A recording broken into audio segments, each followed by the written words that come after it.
రవికుమార్ గారు ఇక్కడ అందరిలో ఇక్కడ చాలా మందిలో ఉన్న అనుమానాలు కాదు సార్. ఇక్కడ చాలా మందిలో ఉన్న అనుమానాలు, జరుగుతున్న ప్రచారాలు, వస్తున్న వీడియోలు, మీరుండేది 2 సంవత్సరాలే అని చాలా కాన్ఫిడెంట్ గా ఆయన చెప్తున్నాడు, నేను వస్తున్నాను అని. ఒకవేళ వచ్చిన తర్వాత మళ్ళీ ఒక 5 సంవత్సరాలు అటు ఇటు అయితే జగన్మోహన్ రెడ్డి అనే వ్యక్తి ఈ రాష్ట్రంలో వెళ్తే ఆయన జైలుకి పోవాలి తప్ప ఈ రాష్ట్రంలో అధికారంలోకి వచ్చే ప్రసక్తే లేదు. ఆ విషయం గబ్బర్ గారికి కూడా తెలుసు. జగన్మోహన్ రెడ్డి నేరాలని చూస్తే, జగన్మోహన్ రెడ్డి ఘోరాలని చూస్తే, ఇంకా అనేక కేసులు, ఇంకా ఆయన చేసినటువంటి ఇసుక mafia, mine mafia, wine mafia, ఆ రోజు గబ్బర్ గారు కూడా మాట్లాడారు. ఈరోజు అనేక మీడియాలో వచ్చాయి, మీ మీడియాలో కూడా వచ్చాయి. అవన్నీ కూడా ఒక్కొక్కటి ఎస్టాబ్లిష్ అవుతున్నాయి. జగన్మోహన్ రెడ్డి అనే వ్యక్తి 2 సంవత్సరాల తర్వాత జైలుకి పోతారు తప్ప ఆంధ్రప్రదేశ్ రాష్ట్రంలో ఉండడు.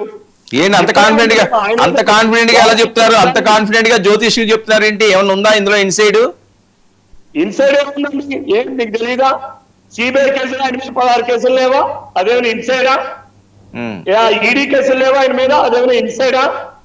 లేదా ఆయన మైన్ మాఫియా, వైన్ ఇవన్నీ చేసేటువంటి దాంట్లో ఆయన పాత్ర లేదని మీరేమైనా చెప్పగలరా? అందులో ఇన్సైడ్ ఏముంది? బహిర్గతంగానే చేశాడు కదా. రాష్ట్రంలో అందరు ప్రజలు నమ్మారు కదా.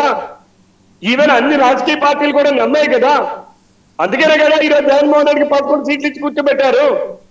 కాబట్టి జగన్మోహన్ రెడ్డి అనే వ్యక్తి 2 సంవత్సరాల తర్వాత జైలుకి పోతాడు. జగన్మోహన్ రెడ్డి అనేటటువంటి వ్యక్తి అక్కడ ఉన్న వాటస్పాన్ నుంచో లేదు బెంగళూరు ప్యాలెస్ నుంచో జైలుకి పోతాడు. కేఆర్ జైలుకి ఇంకోటి అనుకో. జగన్మోహన్ రెడ్డి అనే వ్యక్తి రాష్ట్రంలో ఎందుకు ఉంటాడండి? ఎలా ఉంటాడు అంటే మీరేమైనా జగన్మోహన్ రెడ్డి సచ్చినుడు అని చెప్పి మీరేమైనా సర్టిఫికేట్ ఇవ్వబోతున్నారా? జగన్మోహన్ రెడ్డి అవినీతి పరుడు కాదు అని చెప్పి కాదు రవికుమార్ గారు, ప్రూవ్ అవ్వలేదు కదా. ప్రూవ్ అవ్వలేదు ముద్దాయి కింద ఉంటారు. చంద్రబాబు నాయుడు గారి మీద కేసులు ఉన్నాయి, లేదా వేరే వాళ్ళ మీద కేసులు ఉన్నాయి అని వాళ్ళు మాట్లాడుతున్నారు కదా.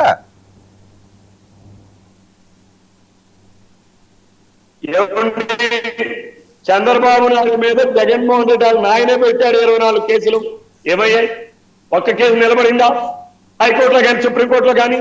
బట్ ఈ రోజు జగన్మోహన్ రెడ్డి మీద ఉన్నటువంటి కేసులన్నీ ప్రాథమిక ఆధారాలు ఉన్నాయని చెప్పి హైకోర్టు, సుప్రీంకోర్టు నమ్మింది కదా. సుప్రీంకోర్టు సుప్రీంకోర్టు మధ్యలో చేసిన కామెంట్స్ ఏంటి? ఇటువంటి ఆర్థిక ఉగ్రవాదులు అని కూడా కామెంట్ చేసే పరిస్థితి. ఆయన కాన్ఫిడెన్స్ ఏంటి? జగన్ కాన్ఫిడెన్స్ ఏంటి? కాబట్టి జగన్మోహన్ రెడ్డి అనే వ్యక్తి జైలుకి పోవడం తప్ప ఆంధ్రప్రదేశ్ రాష్ట్ర ప్రజలు కోరుకునే కాన్ఫిడెన్స్ ఏంటి? ఆయన సంవత్సరాల పాటు జగన్మోహన్ రెడ్డి జైల్లో కాదు రవికుమార్ గారు, ఇప్పుడు ఆయన సవాళ్ళు విసురుతున్నారు, మీకు వార్నింగ్లు ఇస్తున్నారు. ఆయన కాన్ఫిడెన్స్ దేనికి? జగన్మోహన్ రెడ్డి ఎవడండి వార్నింగ్ ఇవ్వడానికి? అంత కెర్రగాడు జగన్మోహన్ రెడ్డి ఎవడానికి? జగన్మోహన్ రెడ్డికి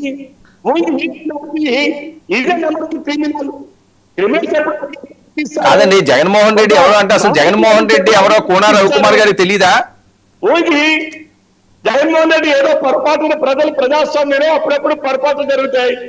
ఆ పొరపాటులో ఒకసారి జగన్మోహన్ రెడ్డి ముఖ్యమంత్రి నాయకుడా లేదా ఈ క్రిమినల్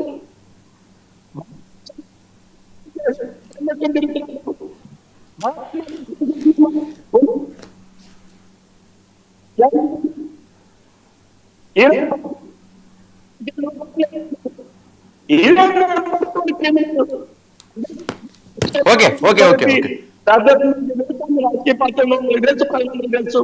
ఒక్కొక్కసారి పొరపాటు కానీ రైట్ రైట్ ఓకే ఓకే పరిస్థితి లేదు. ఓకే ఓకే రవికుమార్ గారు ఒక్క నిమిషం అండి. మల్లాది విష్ణు గారు ఉన్నారు ఫోన్ లైన్ లోని. జూపుడు గారు ఏదో ప్రాబ్లం